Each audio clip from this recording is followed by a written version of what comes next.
What I see us doing is confusing alignment with comfortable, as if the only way to be truly aligned is for everything to feel easy, to feel natural, to feel effortless. That is not how alignment works. Welcome to Girls Make Bank, the podcast show for women who want to learn the art of selling for business and for life.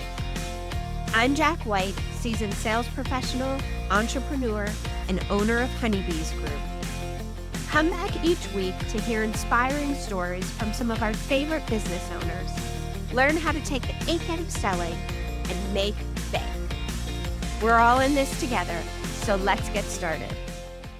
Hello, and welcome to the first episode of Girls Make Bank for 2025. I cannot believe that we are already entering a new year. And I also can't believe that we're on episode 13 of Girls Make Bank because it feels like it has been no time at all since we launched the podcast, but it also feels like I've been doing this forever. Probably because this has been an idea in my head for a long time. But even though it hasn't been that long, the feedback and the support that I've received from you over the past few months has been absolutely amazing and humbling. I feel like I have made so many new connections. I have built such meaningful relationships in a really small amount of time, and it's been incredible. This is going to be the first solo episode, the official first solo episode that I'm doing. And I'm really excited to do more solo episodes this year. I'm still going to be bringing on guest speakers because it's really a lot of fun for me to hear from people I respect or admire. You guys have told me how much you're getting out of the interviews. And so I'm going to still be interviewing people, but I will be mixing it up with some solo episodes. I really want to start diving into some of the sales frameworks and the strategies, what's really working and what is really not working when it comes to selling now. And so for this episode, I want to let you into my own business a little bit. What I'm working on personally this year to set myself up for success long term, where I'm focusing my energy, how it relates to you and your business. Launching this podcast has been one of the best things I think I've ever done. Certainly for my business, it's been one of the best things, but also personally for myself, it has been one of the best things I've ever done. I have wanted to start some form of content marketing as part of my top of funnel sales efforts for a really long time. I built my consulting business over the last 7 years almost based on referrals and word of mouth, which is a fantastic way to grow your business, especially if you were doing what I was doing, which is bespoke, long-term client work, having few clients, but getting really deep with them. But at the end of last year, I shifted focus on who I was serving in my business and how I was working with my clients. And my sales strategy had to shift with it, right? Because each type of business, sales is sales, but the strategy and the tactics shift. So, since forever, I have been very hesitant to put myself out there in the public domain. I don't create or share a lot on social media. I am not one to share much about my family or personal details. I just haven't before recently been able to figure out how to create content of value without talking about the things that I hold very private and personal in my life. But I wanted to create a podcast for a really long time, maybe, I don't know, at least 1 or 2 years. But I was afraid to do it. And what I realized is if I really wanted to go all in on this business that I'm building, which I do want to go all in, I am going all in. If I want to make the huge impact on women, on their business, on their money that I know I can make, I had to be willing to do the thing that I was afraid of, the thing that I was avoiding, the thing that made me deeply, deeply, deeply uncomfortable. And that is to put myself out there. And something amazing happened when, even before I launched the podcast, being able to identify the emotion that was holding me back in my business, I immediately understood what was holding so many of us back in our businesses. It is simple, but was a moment of clarity for me. And that's that we don't want to do the things that make us uncomfortable. In our business, as business owners, we can find a lot of non emergencies to take up our time, or there's always so much going on that we are able to justify avoiding the things that we don't want to do by saying we're too busy or we have this other thing that's important. And for some women, a lot of women, I would say most women, selling is that thing that makes them uncomfortable. Selling our services, selling our products, talking about how much money it costs, coming across as salesy or, trying to figure out how to turn a new connection into a possible client. It feels deeply uncomfortable and it's something that we don't want to lean into.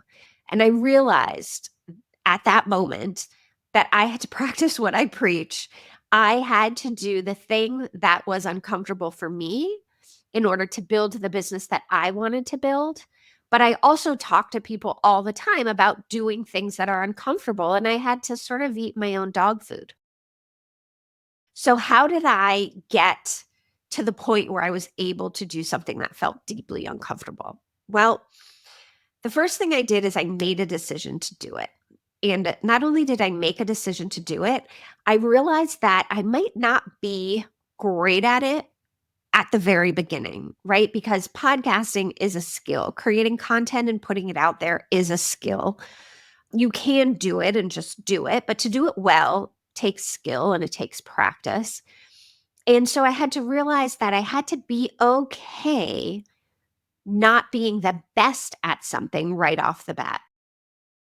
And you have to get comfortable with that idea.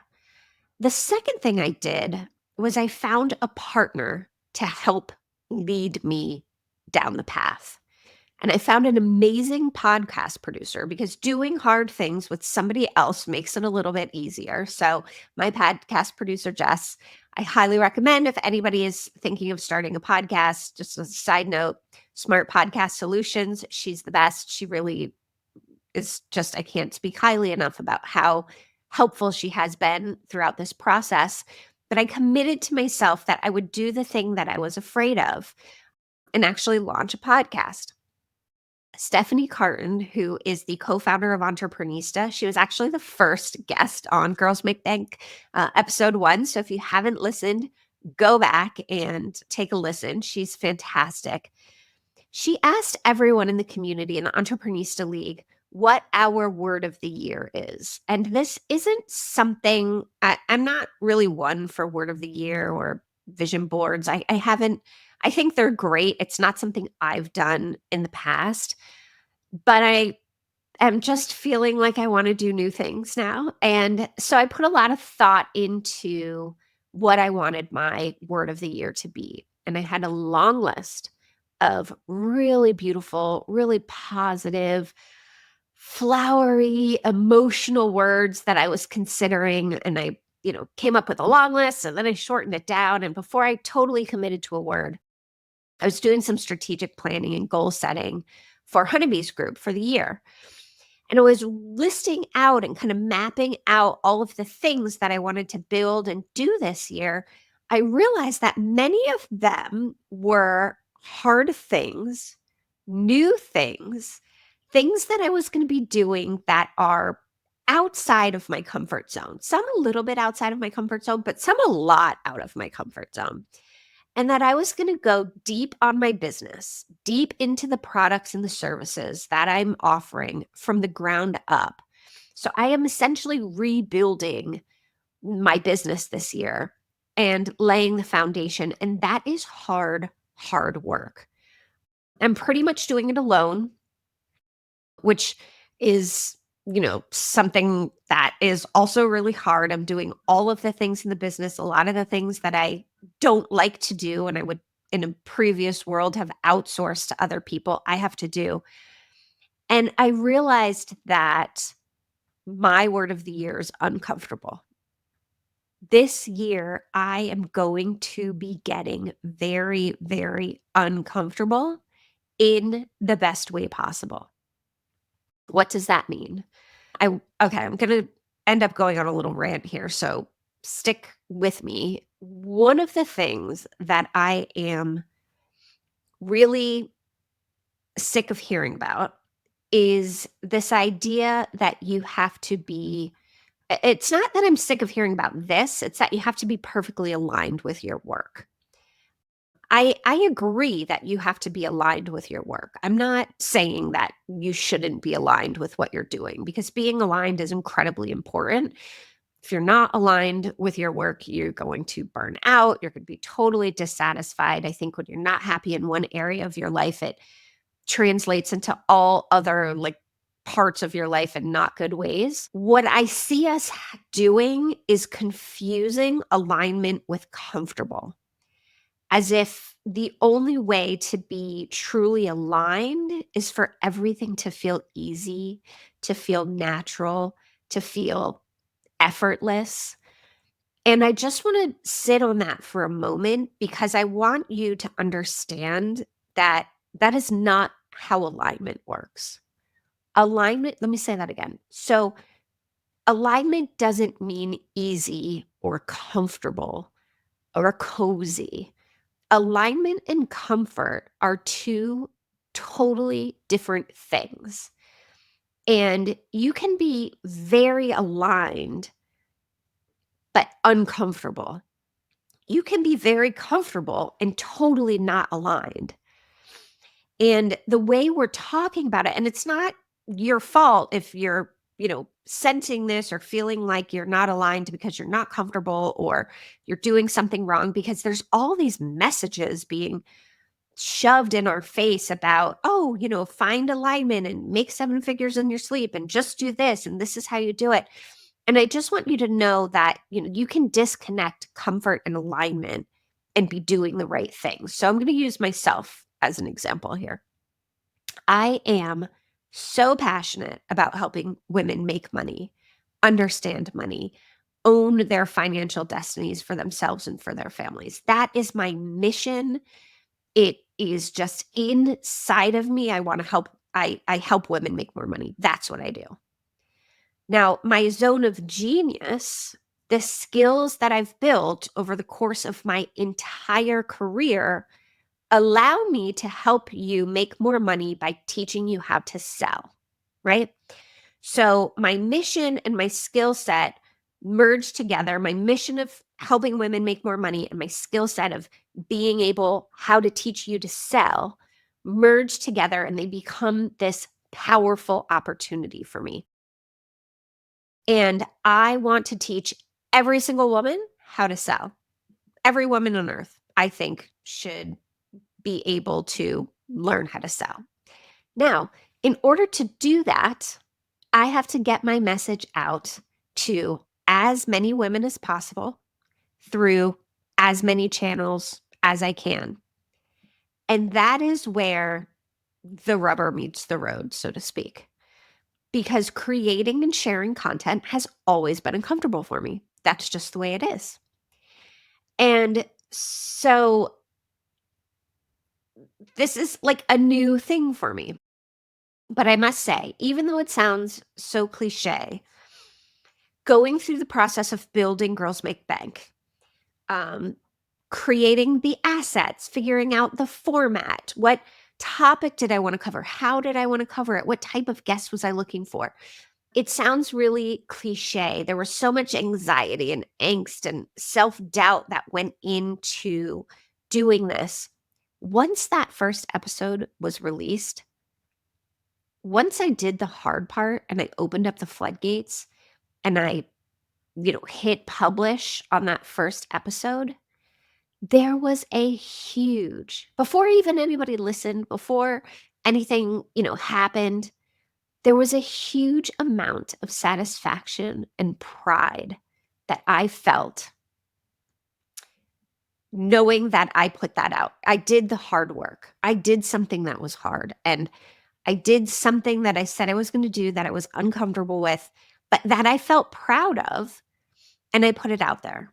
Now, am I the best podcaster in the world? Certainly not. But we talked about how it doesn't have to be perfect. Not being perfect and doing it anyways is a part of the learning journey. Okay. So I will get better at being a podcaster as I do it more. In 3 years after I have, however many 100, 200 episodes behind me, I'm going to look back at this and be, oh, this is so cringy. What am I doing? But the thing is, that's a part of the journey, right? So that's a part of all of our journey is doing something that's uncomfortable, knowing that we're not going to be perfect at it right away and continuing to do it. I'm already learning and feeling confident enough to come on and do a solo episode and share my feelings of vulnerability, which is another thing that's completely uncomfortable for me.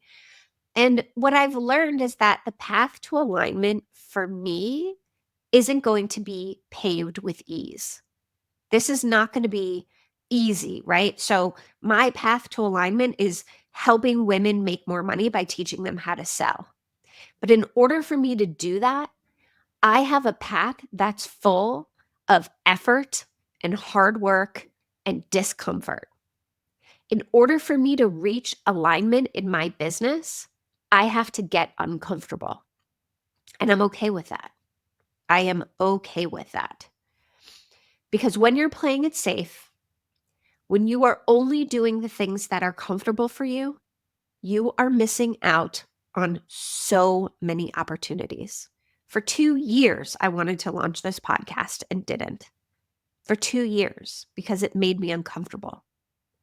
And so, this is where it comes back to you, dear friend, dear listener, dear future sales superstar. The big wins and the real growth that you are waiting for in your business are not going to happen when you are sitting there feeling aligned and cozy. That's not where it is. They happen when you're standing on the edge of your comfort zone, when you are shaken in your high heels, wondering, is this something that I can really do? That is where the transformation lives. That is where the magic is. And so think about it. Every breakthrough that you've had in your life, in your business, has probably involved some level of discomfort. Maybe it was launching your business. That is crazy uncomfortable for a lot of things, for a lot of people. Pitching your first client, hiring your first team member. Each of those moments required courage, risk, the willingness to embrace uncertainty.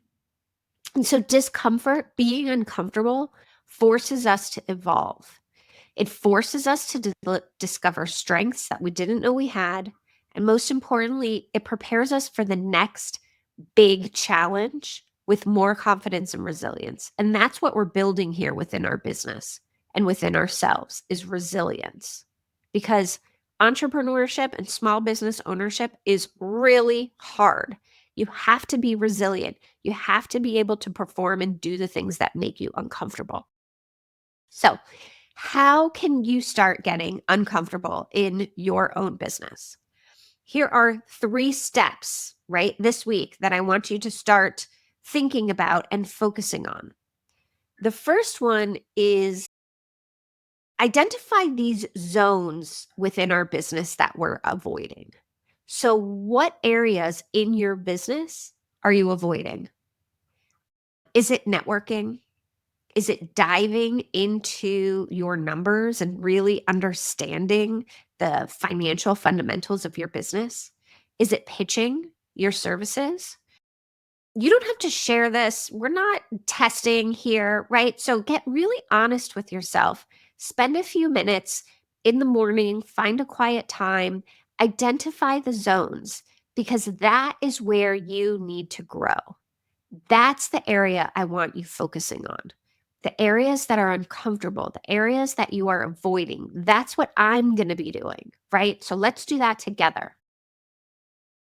Number two, once we've identified these zones, right, of discomfort, the zones that we're avoiding, we are going to set small, scary goals.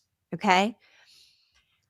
Our expectation is that we have to be at level 100 with everything we do, the best, or else it's not worth doing. And I really want to change how we approach doing scary things, right? A part of what makes it scary, a part of what makes it uncomfortable is that we don't know how to do it and we don't want to fail.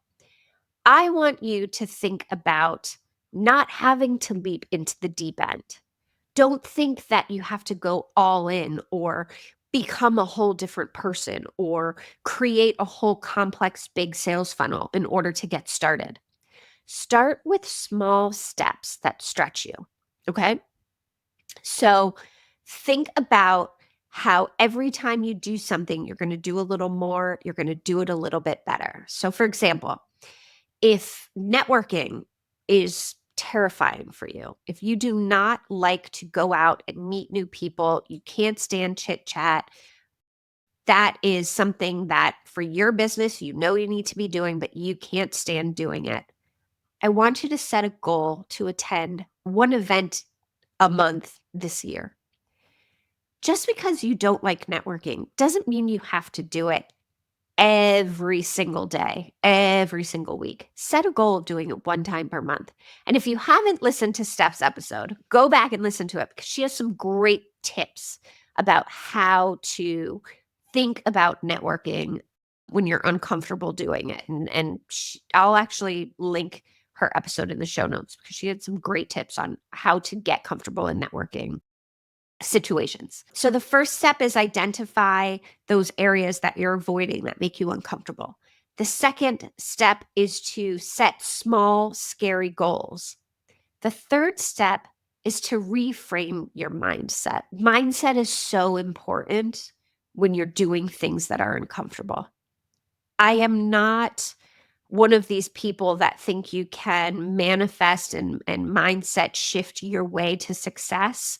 That is a huge part of it, but you have to actually do the work, but you need to be comfortable doing the work. And so discomfort doesn't mean that you're failing at something. If you go out to a networking event and it's uncomfortable, that doesn't mean you're failing at that networking event.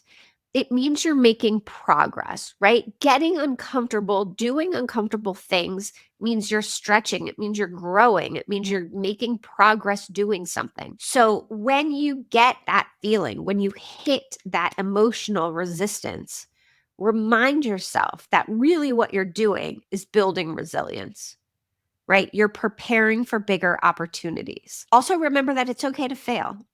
You aren't going to be perfect every time, all the time. It's about getting better. Each time you do something, it's a chance to learn and get better at it. So every step closer, every uncomfortable movement that you make gets you closer to the next breakthrough.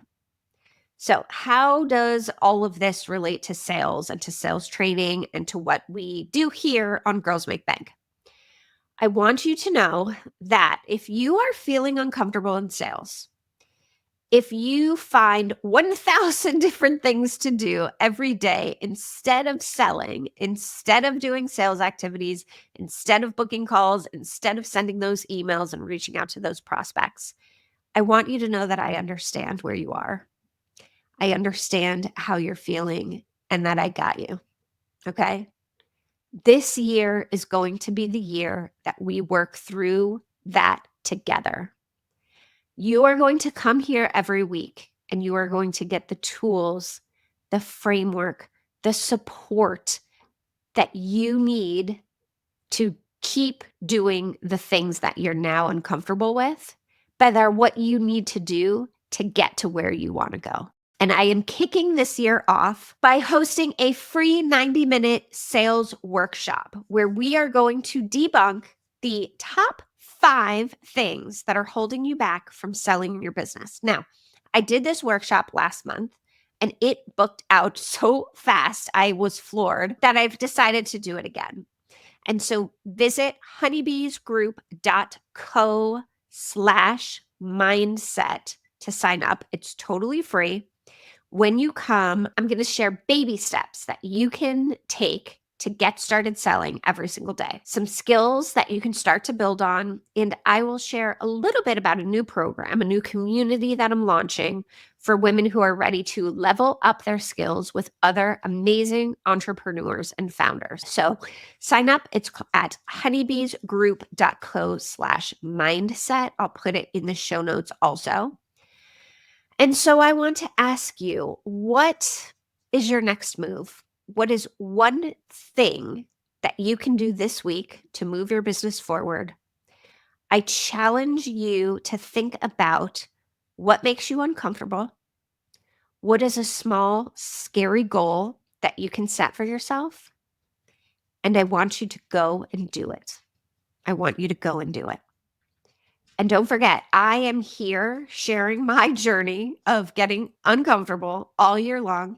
If you're stepping out of your comfort zone, I want to know about it. Tag me in your post, send me an email, find me on LinkedIn and shoot me a note.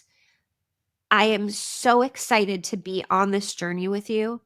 I am so excited to bring you more guests this year, to be creating more content, to be stepping out of my own comfort zone and helping you step out of your comfort zone and to get excited about selling in our businesses this year.